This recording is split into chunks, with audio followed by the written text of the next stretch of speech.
നമസ്കാരം. നമസ്കാരം. ഹരി, ഈ മുഖ്യമന്ത്രിയെ പ്രഖ്യാപനം കഴിഞ്ഞു. അടുത്ത വലിയ കടമ്പ എന്ന് പറയുന്നത് മന്ത്രിസഭാ രൂപീകരണമാണ്. തിങ്കളാഴ്ച സത്യപ്രതിജ്ഞയാണ്.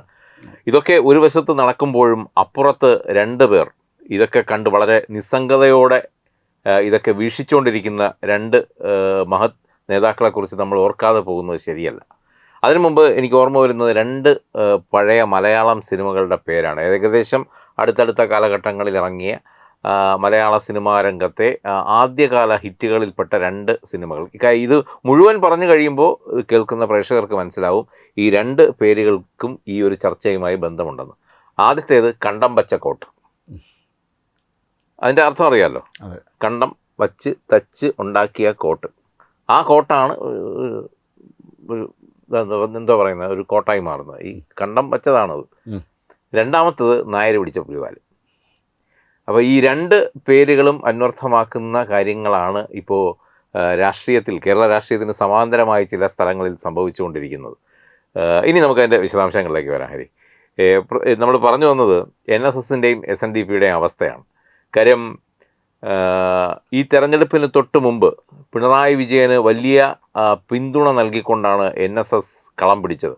പ്രത്യേകിച്ചും ആഗോള അയ്യപ്പ സംഗമം നടക്കുമ്പോൾ സർക്കാരിന് ഈ ശബരിമല യുവതീ പ്രവേശനത്തെ തുടർന്ന് സർക്കാരിനോട് ഒരല്പം അകലം പാലിച്ച NSS പക്ഷേ ആഗോള സംഗമം എത്തിയപ്പോൾ സർക്കാരിന് ക്ലീൻ ചിറ്റ് നൽകുകയായിരുന്നു. മുഖ്യമന്ത്രി മിസ്റ്റർ ക്ലീൻ എന്നുള്ളൊരു ഇമേജ് നൽകിക്കൊണ്ടാണ് ഈ ആഗോള സംഗമത്തിന് അദ്ദേഹത്തോടൊപ്പം കൈകോർത്തത്. മാത്രമല്ല SNDPയും ഈ ആഗോള സംഗമത്തിന് കൈകോർത്തു എന്നും മാത്രമല്ല, ആഗോള സംഗമത്തിൻ്റെ വേദിയിൽ പിണറായി വിജയനൊപ്പം പിണറായി വിജയൻ്റെ കാറിലാണ് SNDPയുടെ വെള്ളാപ്പള്ളി നടേശൻ വന്നിറങ്ങിയത്. അപ്പോൾ ഇതൊക്കെ കേരളം കണ്ടുകൊണ്ടിരുന്ന കാഴ്ചകൾ തന്നെയാണ്. അപ്പോൾ മുതൽ കേരളം ചിന്തിക്കുന്നുണ്ട് SNDPക്കും NSSലും വരാൻ പോകുന്ന ഇലക്ഷനിൽ എന്ത് റോളാണുള്ളത്. ഇവർ രണ്ടുപേരും പിടിമുറുക്കിയ സ്ഥിതിക്ക് മൂന്നാം തവണയും പിണറായി വിജയൻ തന്നെ അംഗത്തിൽ ജയിക്കും എന്നുള്ള ചില വിധിയെഴുത്തലുകൾ പല ഭാഗത്തു നിന്നും അന്നുണ്ടായി. പക്ഷേ വിധി വന്നപ്പോൾ നേരെ തകിടം മറിഞ്ഞു. പിണറായി വിജയന് നിലം തൊടാനായില്ല എന്ന് മാത്രമല്ല, മറുഭാഗത്ത് മുഖ്യമന്ത്രിയായി വന്നത് ചങ്ങനാശ്ശേരിയിലെ സുകുമാരൻ നായർക്ക് കണ്ണിന് പിടിക്കാത്ത ഒരാളും, VD സതീശൻ. അപ്പോൾ അല്ല, ഇതിൻ്റെ ഇതിൻ്റെ ഒരു അനുബന്ധം കൂടെ പറഞ്ഞോട്ടെ. ഈ രണ്ട് കാര്യവും ഇങ്ങനെ നിൽക്കുമ്പോൾ സുകുമാരൻ നായർ പക്ഷേ ആകെ വെറുപ്പിച്ചതാകട്ടെ സംഘപരിവാറിനെയുമാണ്. സംഘപരിവാറിന് ഒരു കാര്യവുമില്ലാതെ പ്രത്യേക, അതായത് ഈ പുരസ്കാരം, പത്മ പുരസ്കാരം പ്രഖ്യാപിച്ച വേളയിൽ അദ്ദേഹത്തെ കാലായി കൂട്ടി അല്ലെങ്കിൽ മനഃപൂർവ്വം ഒഴിവാക്കി എന്ന് അദ്ദേഹം തന്നെ മനസ്സിൽ ഉറപ്പിച്ചുകൊണ്ട് നടത്തിയ ചില വിദ്വേഷ പ്രകടനങ്ങൾ, ചില രോഷ പ്രകടനങ്ങൾ, ചില എന്താ പറയുക പകരം വീട്ടലുകൾ, ഇതിനൊക്കെയാണ് പിന്നീട് കേരളം സാക്ഷ്യം വഹിച്ചത്. ഇതിനെ തുടർന്നാണ് ഉപരാഷ്ട്രപതി മറ്റൊരു സ്വകാര്യ ചടങ്ങിൽ പങ്കെടുക്കുന്നതിന് വേണ്ടി അദ്ദേഹത്തിൻ്റെ ഹെലികോപ്റ്റർ NSS ആസ്ഥാനത്ത് വന്ന് ആ ഗ്രൗണ്ടിലേക്ക് ഇറങ്ങാനുള്ള ഒരു പെർമിഷൻ നിഷേധിച്ചുകൊണ്ടാണ് ഇതിനൊരു ഒരു പ്രതിഷേധ സൂചകമായി അദ്ദേഹം നൽകിയ ഒരു മറുപടി. മറുഭാഗത്താകട്ടെ പത്മ പുരസ്കാരം നേടിയ SNDPയുടെ വെള്ളാപ്പള്ളി നടേശൻ്റെ അവസ്ഥയും തെല്ല് പരിതാപകരം തന്നെയാണ്. ആ പത്മ പുരസ്കാരം ഉണ്ടെന്ന് ഒഴിച്ചത് കഴിഞ്ഞാൽ ബാക്കിയെല്ലാം ശോകമൂകമാണ്, ഇല്ലേ? അതെ. അപ്പോൾ ഇനി ഈ രണ്ട് കൂട്ടരുടെയും ഭാവി എന്ത് എന്നുള്ളതാണ് ഇപ്പോൾ കേരളം ചോദിക്കുന്ന ചോദ്യം. എന്താണ് ഹരി അതിനെക്കുറിച്ച് കൂടുതൽ പറയാനുള്ളത്? അല്ല, ഇത് ഒരാൾക്ക് പത്മ കഫയുണ്ട്, മറ്റൊരാൾക്ക് പത്മ വിഭൂഷണമുണ്ട്. അപ്പോൾ രണ്ടുപേർക്കും ഒരു പത്മയുണ്ട്, പക്ഷേ മറ്റൊന്നും ഇല്ല എന്നുള്ളതാണ് വസ്തുത.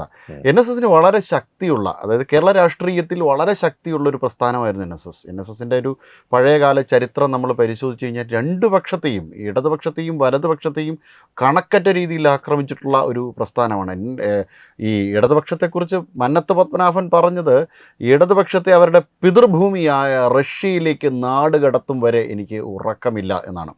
അതോടൊപ്പം ജനകീയ വിചാരണ നടത്തുകയാണെങ്കിൽ അവരുടെ മൂക്ക് ചെത്താനും ചെവി മാറ്റുവാനും ഒക്കെ ജനങ്ങൾക്ക് അധികാരം ഉണ്ടാവും, മുക്കാലി കെട്ടിയിട്ടടിക്കുവാനുള്ള അധികാരം ഉണ്ടാവും എന്നൊക്കെ പറഞ്ഞുകൊണ്ട് വളരെ കനത്ത ഭാഷയിൽ, വളരെ മൂർച്ചയുള്ള ഭാഷയിൽ കേരളത്തിൻ്റെ പൊതുമണ്ഡലത്തിൽ നിന്ന് സംസാരിച്ചിട്ടുള്ള മന്നത്ത് പത്മനാഭനെ കേരളത്തിൻ്റെ ചരിത്രം മറക്കുവാനിടയില്ല. അതിനുശേഷം 1960കളിലൊക്കെ കോൺഗ്രസിന് നേരെ നടത്തിയ മൂവ്മെൻറ്റ് കേരളം മറക്കാനിടയില്ല, പക്ഷേ സുകുമാരൻ നായർ അതിനുശേഷം കോൺഗ്രസിന് നേരെ നടത്തിയ മൂവ്മെൻറ്റ്, കോൺഗ്രസിന് നേരെ നടത്തിയ മൂവ്മെൻറ്റിലാണ് പിന്നീട് കേരള കോൺഗ്രസ് ഉണ്ടാകുന്നതും മറ്റ് പല സംഭവ വികാസങ്ങൾ. അങ്ങനെ എണ്ണി എണ്ണി പറഞ്ഞാൽ കേരള രാഷ്ട്രീയത്തിൽ NSS എടുത്തു വച്ചിട്ടുള്ള ചില അഭിപ്രായങ്ങളുണ്ട്. അത് കേരളത്തിൻ്റെ പൊതുമണ്ഡലത്തിൽ വലിയ പ്രാധാന്യമുള്ളതുകൊണ്ടാണ്.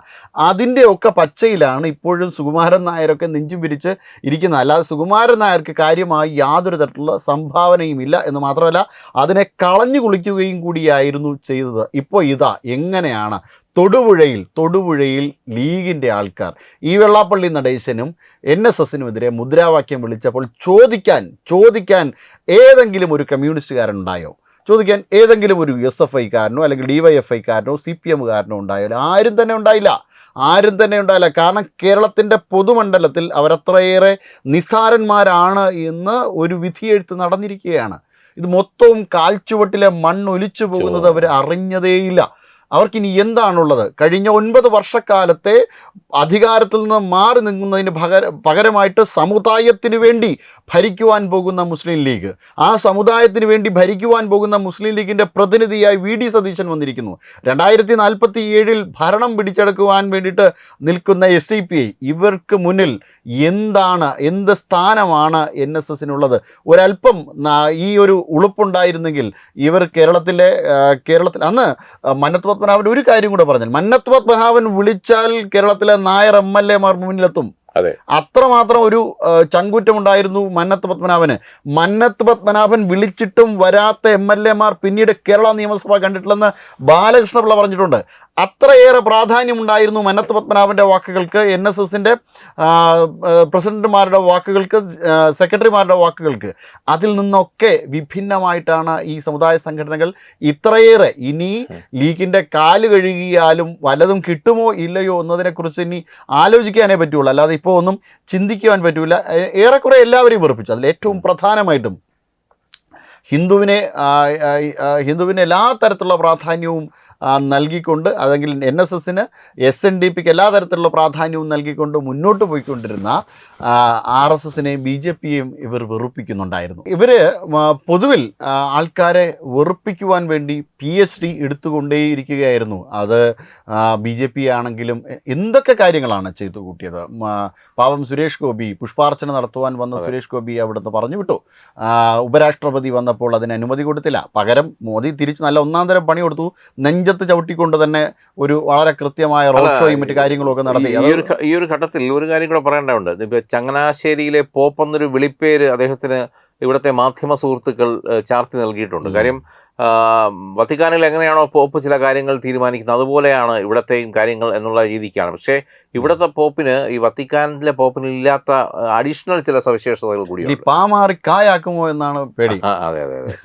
ഈ ഒരു ഘട്ടത്തിൽ ഞാൻ ആലോചിക്കുന്നത്, ഈ ചങ്ങനാശ്ശേരി പോപ്പ് അതൊരു തമാശയല്ല, ഇതൊരു യാഥാർത്ഥ്യമുള്ള ഒരു സംഭവം കൂടിയാണ്.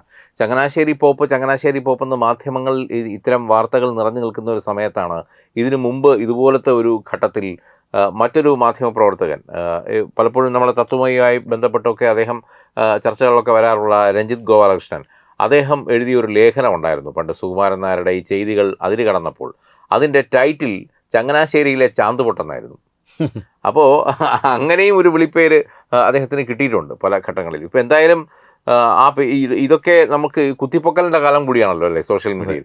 അപ്പോൾ ഇങ്ങനെയുള്ള ചില വിളിപ്പേരുകളും പഴയ സംഭവ വികാസങ്ങളും ഒക്കെ കുത്തിപ്പൊക്കാനുള്ളൊരു സമയം കൂടിയാണ്.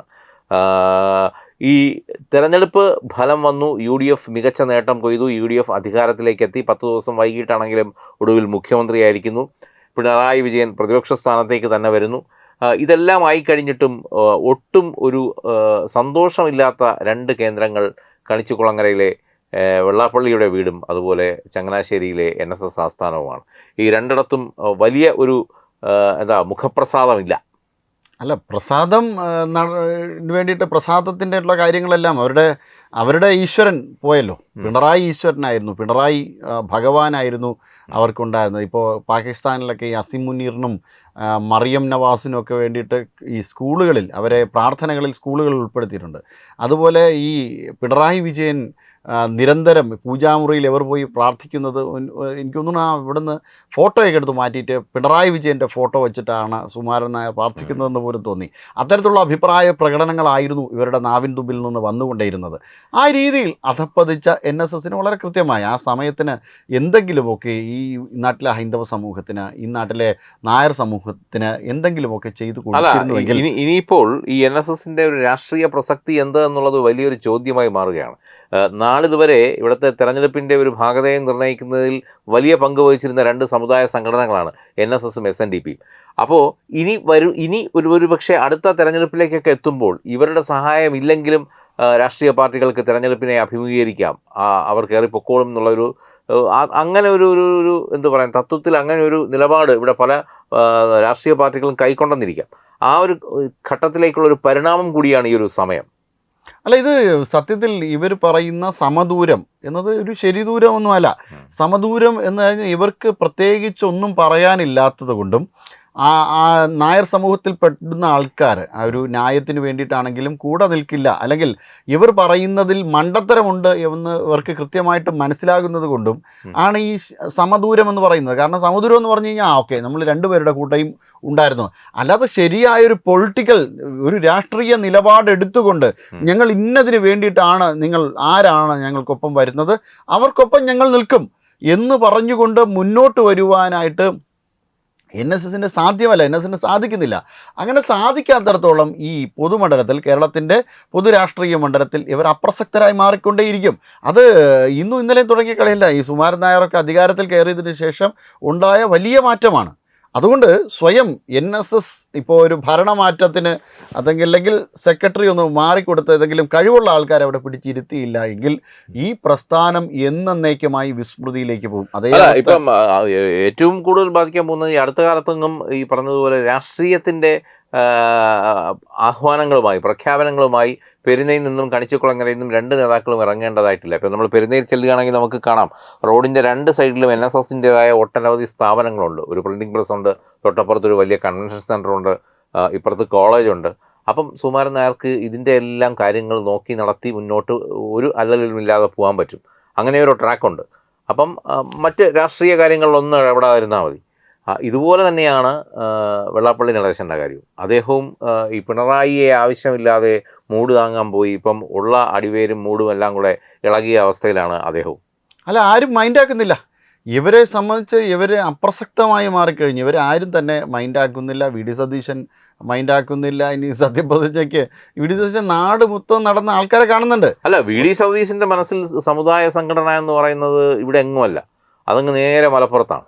അപ്പോൾ VD സതീശൻ്റെ മനസ്സിൽ അതിങ്ങനെ നിറഞ്ഞു നിൽക്കുന്നിടത്തോളം കാലം അദ്ദേഹത്തിന് ഈ പെരുന്നയും കണിച്ചുകുളങ്ങരയൊന്നും ഒരു വിഷയമേ അല്ല. അല്ല, VD സതീശനെ സംബന്ധിച്ചിടത്തോളം ശരിയാണ്, മുസ്ലിം ലീഗ് അല്ലെങ്കിൽ ജമാഅത്തെ ഇസ്ലാമി, SDPI അവരെ പരിപോഷിക്കണം, അവർക്ക് വേണ്ടിയിട്ടുള്ള കാര്യങ്ങൾ ചെയ്തു കൊടുക്കണം, അങ്ങനെ പലതരം കാര്യങ്ങളുണ്ട്. അതിനെ നമ്മൾ കുറച്ച് കാണുകയല്ല. തീർച്ചയായിട്ടും VD സതീശൻ അങ്ങനെയൊക്കെ ചെയ്തുകൊണ്ട്, അതായത് ജമാഅത്തെ ഇസ്ലാമിക്ക് അവരുടെ പഴയ പൊളിറ്റിക്കൽ നിലപാടൊന്നുമില്ല, അവരിപ്പോൾ ജനാധിപത്യത്തിൻ്റെ വക്താക്കളാണ് എന്നൊക്കെ പറഞ്ഞുകൊണ്ട് VD സതീശന് കേരളത്തിൻ്റെ പൊതുമണ്ഡലത്തെ പറ്റിക്കാം. അല്ല, അത് തന്നെയാണ് ഹരി. കാര്യം അവിടെ ഈ രമേശ് ചെന്നിത്തലയുടെ ഒരു കഷ്ടകാലം അവിടെയും കൂടെയാണ്. കാര്യം ഇത്രയും അധികം ആറ്റുനോറ്റ് കാത്തിരുന്നിട്ട് മുഖ്യമന്ത്രിയാകാൻ കാത്തിരുന്നിട്ടും അദ്ദേഹത്തിന് അത് ലഭിക്കാതെ പോകുന്നതിൻ്റെ ഒരു കാരണം അദ്ദേഹത്തിൻ്റെ ഈ ഒരു NSS ബാന്ധവം തന്നെയാണ്. NSSൻ്റെ ശരിക്കും ഈ KC വേണുഗോപാൽ, രമേശ് ചെന്നിത്തല, VD സതീശൻ ഇവരെ മൂന്നുപേരെ മുന്നിൽ കൊണ്ട് നിർത്തിയിട്ട് സുകുമാരൻ നായരുടെ നോമിനേറ്റ് ചെയ്യാൻ പറഞ്ഞാൽ നിസ്സംശയം അദ്ദേഹം രമേശ് ചെന്നിത്തലയെ നോമിനേറ്റ് ചെയ്യുള്ളൂ. അപ്പോൾ അതുകൊണ്ട് തന്നെ ആ ഒരു NSS ബാന്ധവമാണ് ഇപ്പോൾ അദ്ദേഹത്തിന് വലിയ വിലങ്ങുതടിയായി മാറിയിരിക്കുന്നത്. അദ്ദേഹത്തിൻ്റെ ഇനി രമേശ് ചെന്നിത്തലയ്ക്ക് ഒരു മുഖ്യമന്ത്രി സ്ഥാനത്തേക്ക് എത്താൻ ഒരു ചാൻസ് ഉണ്ടോ എന്നുള്ളത് ആർക്കും പ്രഡിക്റ്റ് ചെയ്യാൻ അത്ര എളുപ്പമുള്ള കാര്യമല്ല. കാര്യം അതിൻ്റെ സാധ്യത തുലോം കുറവ് തന്നെയാണ്. അല്ല, അത് ഉറപ്പാണ്. കാരണം ഇനി NSSനെ SNDP അല്ലാതെ മുസ്ലിം ലീഗിനെ ഒക്കെ ഒന്ന് പ്രീണിപ്പിക്കുവാൻ വേണ്ടിയിട്ട് ഈ നിസാമുദ്ദീൻ വലിയുടെ ദർഗയിലൊക്കെ ഒന്ന് പോയി നോക്കി. പക്ഷെ അവിടെയും ഒന്ന് പിഴച്ചുപോയി എന്നുള്ളതാണ്. കാരണം കേരളത്തിൻ്റെ പൊതുവിലുള്ള മാൻഡേറ്റ്, അതായത് 5 നേരം നിസ്കരിച്ച് തഴുമ്പോൾ സതീശൻ മറുഭാഗത്തുള്ളപ്പോൾ എങ്ങനെ VD സതീശന് ഒരു നേരം മാത്രം ദർഗയിൽ ചെന്ന് നിസ്കരിച്ചാൽ അദ്ദേഹത്തിന് ആ സ്ഥാനം കിട്ടും? ഇത് ഈ രീതിയിൽ ചില പ്രീണന പരിപാടികളുമൊക്കെ കാരണം രമേശ് ചെന്നിത്തല ഇവിടെ മുഖ്യമന്ത്രിയായി വന്നു കഴിഞ്ഞ് കഴിഞ്ഞാൽ ഈ KC വേണുഗോപാലിന് നേരെ നടത്തിയ ഒരു സമരമോ മറ്റു കാര്യങ്ങളോ ഒന്നും അണികൾക്കുണ്ടാവില്ല. അത് ഉറപ്പായിട്ടുള്ള കാര്യമാണ്. കാരണം രമേശ് ചെന്നിത്തല മത്സരിച്ച ആളാണ് കേരളത്തിൽ. അതിന് മുന്നേ, അതായത് ഈ ടേമിന് മുന്നേ ഉള്ള ടേമിൽ പ്രതിപക്ഷ നേതാവായിരുന്നു. ഇത്തവണ അധികാരം കിട്ടിയത് VD സതീശൻ്റെ ഗുണം കൊണ്ടാണോ? ഇല്ല. ജനം ഒരു ആൾട്ടർനേറ്റീവിനെ നോക്കിയിരിക്കുകയായിരുന്നു. ജനം ഒരു ആൾട്ടർനേറ്റീവിനെ നോക്കിയിരുന്നുകൊണ്ട് ഇപ്പോൾ BJPക്ക് കാര്യമായൊരു ശക്തി കേരളത്തിൽ ഇല്ല. അപ്പോൾ ആ ഒരു സമയത്ത് BJP ഒരു ആൾട്ടർനേറ്റീവ് ശക്തി BJP തിരഞ്ഞെടുക്കുള്ളൂ. VD സതീശൻ ഒരു ശിക്കാരി ശംഭുവായി മാറി. കാര്യത്തിന്റെ നേട്ടം അദ്ദേഹം കൊയ്തു. എന്തോ പട നയിച്ചവൻ നാട് ഭരിക്കട്ടെ മുദ്രാവാക്യവുമായിട്ടാണ് ജനങ്ങൾ അദ്ദേഹത്തെ ഇപ്പോൾ ഭരണത്തിലെത്തിച്ചിരിക്കുന്നത്. ആ ഒരു രീതിയിൽ അത് ഇപ്പോൾ ശിക്കാരി ശംഭു എന്ന് പറയുന്ന പോലെ അതിൻ്റെ ആ ഒഴുക്കിനൊപ്പം നീന്തുകയായിരുന്നു VD സതീശൻ. ആ ഒഴുക്ക് ലക്ഷ്യസ്ഥാനത്തേക്ക് എത്തിക്കുകയായിരുന്നു VD സതീശനെ. അല്ലാതെ മറ്റെന്ത് കാര്യമാണ് VD സതീശൻ, എന്ത് മലമറിക്കുന്ന കാര്യമാണ് ചെയ്തത്? VD സതീശൻ സത്യത്തിൽ പ്രതിപക്ഷ നേതാവ് എന്ന നിലയിൽ ഒരു പരാജയമായിരുന്നു. ചോദ്യങ്ങൾ ചോദിക്കുവാനുള്ള കെൽപ്പോ ചങ്കൂറ്റമോ ഒന്നും VD സതീശൻ ഉണ്ടായിരുന്നില്ല. ഇപ്പം വളരെ സിമ്പിളായിട്ട് പറയുകയാണെങ്കിൽ, നമ്മൾ എല്ലാ ദിവസവും ചർച്ചയ്ക്ക് വരുമ്പോൾ ഹരി ആ സീറ്റിലും ഞാൻ ഈ സീറ്റിലുമാണ് ഇരിക്കുന്നത്. നാളെ ഞാൻ ആ സീറ്റിലും ഹരി ഈ സീറ്റിലും ഇരുന്നാൽ എന്ത് സംഭവിക്കും? അതുതന്നെയാണ് ഇപ്പോൾ നിയമസഭയിൽ സംഭവിക്കാൻ പോകുന്നത്. പ്രതിപക്ഷത്തിൻ്റെ കസേരയിലുണ്ടായിരുന്ന VD സതീശൻ മുഖ്യമന്ത്രി കസേരയിലേക്ക് പോകുന്നു. മുഖ്യമന്ത്രി കസേരയിലുള്ള പിണറായി വിജയൻ ഇപ്പുറത്തേക്കും വരുന്നു. അതിൽ കവിഞ്ഞ് മറ്റൊന്നും അവിടെ വലിയ മാറ്റങ്ങളൊന്നും, സ്വഭാവം എല്ലാം ഒരേപോലെയാണ് എല്ലാ കാര്യത്തിലും. പക്ഷേ പണ്ടത്തെ പോലെ ആയിരിക്കില്ല കളി. കാര്യം ഇക്കുറി ഇവരുടെ ഈ അകത്തുള്ള ചില അഡ്ജസ്റ്റ്മെന്റുകൾക്കെതിരെ പോരാടാൻ BJPയുടെ 3 MLA-മാർ കൂടി സഭയ്ക്കുള്ളിൽ ഉണ്ട് എന്നുള്ളത്, അതാണ് ഇവർക്ക് ഇപ്പോൾ ഏക കല്ലുകടിയായി മാറിയിരിക്കുന്നത്. അതുതന്നെയാണ് ഇപ്പോഴും സുകുമാരൻ നായരുടെയും വെള്ളാപ്പള്ളിയുടെയൊക്കെ മനസ്സിലുള്ള കല്ലുകടി. നമസ്കാരം. നമസ്തേ. വിട്ടുവീഴ്ചയില്ലാത്ത നിലപാടുകളുമായി ദേശീയതയുടെയും സമാജത്തിൻ്റെയും ശാക്തീകരണത്തിനു വേണ്ടി തത്വമയിയുടെ ജൈത്രയാത്ര തുടരുകയാണ്. യൂട്യൂബിൽ മാത്രം തത്വമയിക്ക് 10 ലക്ഷം സബ്സ്ക്രൈബേഴ്സിലേക്ക് എത്താൻ ഏതാനും ചുവടുകൾ മാത്രമാണ് ബാക്കി. മറ്റ് സോഷ്യൽ മീഡിയ പ്ലാറ്റ്ഫോമുകളിലും തത്വമയിയുടെ നിറസാന്നിധ്യം തുടരുകയാണ്. ഈ അവസരത്തിൽ ഞങ്ങൾക്ക് നിങ്ങളോടുള്ള അഭ്യർത്ഥന ഞങ്ങളോടൊപ്പം നിൽക്കുക എന്നുള്ളതാണ്. നിങ്ങൾ ഉപയോഗിക്കുന്ന ഏത് സോഷ്യൽ മീഡിയ പ്ലാറ്റ്ഫോം ആണെങ്കിലും ഞങ്ങളുടെ വരിക്കാരാകുക, ഞങ്ങളെ സബ്സ്ക്രൈബ് ചെയ്യുക, നിങ്ങളുടെ സുഹൃത്തുക്കളിലേക്ക് തത്വമയിയുടെ ഈ സന്ദേശം പ്രചരിപ്പിക്കുക. ഞങ്ങളോടൊപ്പം നിൽക്കൂ, രാഷ്ട്രത്തോടൊപ്പം നിൽക്കൂ, ദേശീയതയ്ക്കൊപ്പം സഞ്ചരിക്കൂ.